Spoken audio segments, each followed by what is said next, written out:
Alright, welcome back to a little bit of fun in geometry. Chapter 3, Section 4, Proofs with Perpendicular Lines. The distance from a point to a line is the perpendicular segment between the point and the line. So from A directly to that line up. That's obviously not right in the place, but there we go. Okay, so, and this would need to be a perpendicular segment right there. That's the shortest distance to the line, so that's generally classified as the distance from point to a line is the perpendicular segment. So if I want to find the distance from point A to line BD, okay, here's point B, here's point D. I could find any of these, but the direct route, the closest, the shortest distance is the perpendicular line, so I have to find from A to C, because AC is perpendicular to BD. So I'm going to find that distance, and since that's perpendicular, I can use the distance formula. So I'm going to use the distance formula, recall, x2 minus x1 squared plus y2 minus y1 squared. Okay, so plug in those values, the x values, and then the y values. Make sure you're paying attention when there's a negative. That's going to be minus a negative, which turns out to be plus. Okay, so be careful of that. So we got negative 4 squared plus 4 squared, which comes out to be the square root of 32, or approximately 5.7 units. A perpendicular bisector has two properties. It has to be perpendicular to the line, and it is bisecting, so it goes through the midpoint. So the perpendicular bisector of PQ is perpendicular on its midpoint, goes through the midpoint, and is perpendicular to the line. Alright, let's look at a few theorems here. Theorem 310 is the linear pair perpendicular theorem. So if two lines intersect and form a linear pair, and those angles are congruent, a linear pair of congruent angles, then the lines have to be perpendicular. So if a linear pair, angle 1 and angle 2 are congruent, then G and H are perpendicular. The perpendicular transversal theorem, as long as these lines are in a plane, if a transversal is perpendicular to one of two parallel lines, then it is perpendicular to the other line. So if H and K are parallel, and J is perpendicular to H, then it is also perpendicular to K.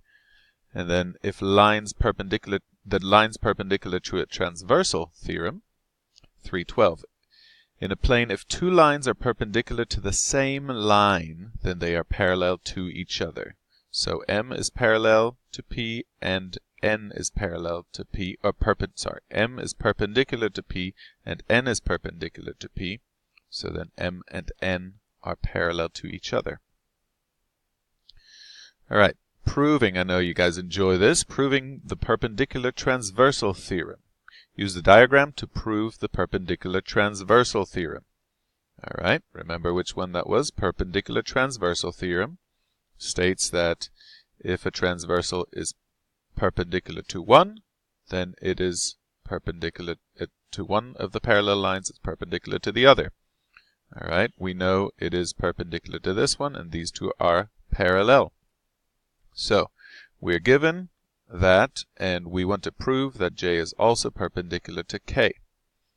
So, our statements and reasons, what are we given? We know that the measure of 2 is 90 degrees. That's the definition of perpendicular lines.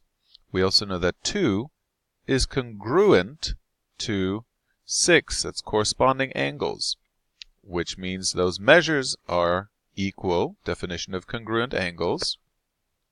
Therefore, we can state that this measure here, 6, is 90 degrees by the transitive property, and therefore we can state that these lines are perpendicular. Alright, and one last example. Proving lines are parallel. The photo shows the layout of a neighborhood. Determine which lines, if any, must be parallel in the diagram. Okay, so looking at this diagram, you can see here is a right angle, here's a right angle, and here's one. Which means we don't know anything about U, so we can't prove this one parallel. Alright, but we do know that lines P and Q are both perpendicular to S. P is perpendicular to S, Q is perpendicular to S. So, since P is perpendicular to S and Q is perpendicular to S, we can say lines perpendicular to a transversal theorem, P is parallel to Q. And then we also know that lines S and T are both perpendicular to Q. S is perpendicular to Q and T is perpendicular to Q. Perpendicular to Q. So by the lines perpendicular to a transversal theorem, S is parallel to T. And that's all for today, folks.